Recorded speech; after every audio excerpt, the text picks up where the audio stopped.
हर बाज की जिंदगी में बढ़ते उम्र की मोड़ पर एक ऐसा समय आता है जहां उसके सामने पहले दो रास्ते सरल और तुरंत समाधान देने वाले होते हैं और वही तीसरा रास्ता कठिन और पीड़ा देने वाला होता है, लेकिन बाज पीड़ा चुनता है और यही से शुरू होता है बाज का पुनर्जन्म। हमारे जिंदगी में कई ऐसे मौके आते हैं जब हमें परेशानियों का सामना करना पड़ता है। कई लोग तो जीवन में संघर्ष कर आगे निकल जाते हैं और कई अपने हालातों से हार मानकर खुद को जिंदगी के हवाले कर देते हैं। ऐसे में हमारी जिंदगी और हमारा खुद का कोई वजूद नहीं रहता। दुनिया उसी को सलाम करती है जो अपने कलाम खुद लिखते हैं। सिर्फ इंसान ही नहीं, कुदरत में हर प्राणी के साथ ऐसा होता है। तो आइए जानते हैं बाज के जीवन से जुड़ी आश्चर्यजनक किंतु एक ऐसा सत्य जो हम सबको प्रेरणा देगा। बाज लगभग 70 वर्ष जीता है, परंतु अपने जीवन के 40वें वर्ष में आते आते उसे एक महत्वपूर्ण निर्णय लेना पड़ता है। इस अवस्था में उसके शरीर के तीनों प्रमुख अंग बेअसर होने लगते हैं। पहला, पंजे लंबे और लचीले हो जाते हैं और शिकार को पकड़ने में कमजोर हो जाते हैं। दूसरा, चोंच आगे की तरफ मुड़ जाती है और भोजन निगलने में मुश्किलें पैदा होने लगती है।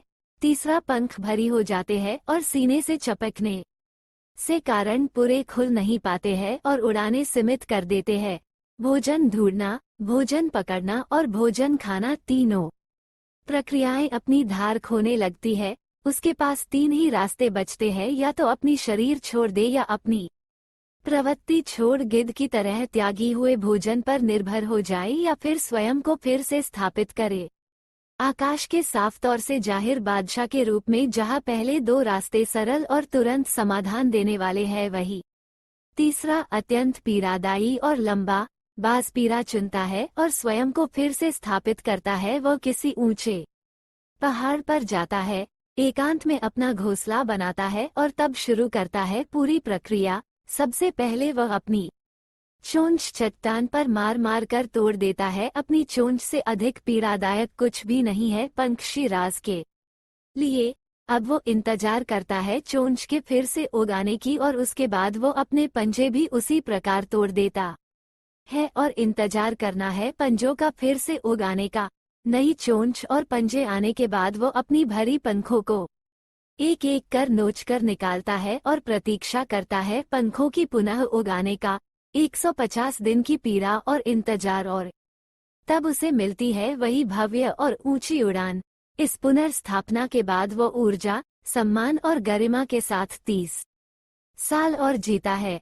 आपने कई बार ये सुना होगा, भगवान भी उसी की मदद करते हैं जो अपनी मदद खुद करता है। आज आपको इसकी मिसाल मिल गई होगी। जैसे बाज संघर्ष करता है 150 दिन तक और भगवान उसका संघर्ष बेकार नहीं जाने देते, उसको नई जिंदगी देकर कुदरत हमें सिखाने बैठी है। जैसे पंजे पकड़ के प्रतीक है, चोंच सक्रियता की और पंख कल्पना को स्थापित करते हैं।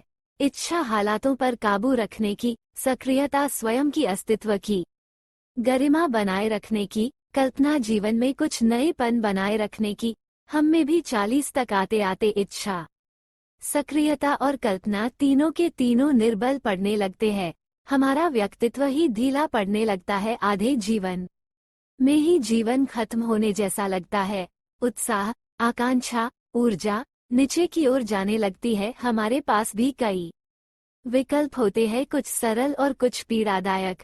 हमें भी अपने जीवन के मजबूरी भरे अतिलचीनेपन को त्याग कर काबू दिखाना होगा। बाज की पंजों की तरह हमें भी आलस पैदा करने वाली वक्र मानसिकता को त्याग कर ऊर्जा से भरी सक्रियता दिखानी होगी। बाज की चोंच की तरह हमें भी भूतकाल में जकड़े अस्तित्व के भारीपन को त्याग कर कल्पना की आजाद उड़ानें भरने होंगी। बाज की पंखों की तरह 150 दिन न सही 1 माह ही बिताया जाए स्वयं को दोबारा स्थापित करने में। जो शरीर और मन से चिपका हुआ है उसे तोड़ने और नोचने में पीड़ा तो होगी ही। बाज तब उड़ानें भरने को तैयार होंगे। इस बार उड़ानें और ऊंची होगी, अनुभवी होंगी और अनंत की ओर जाएंगी। जीत तक जंग जारी रहेंगी।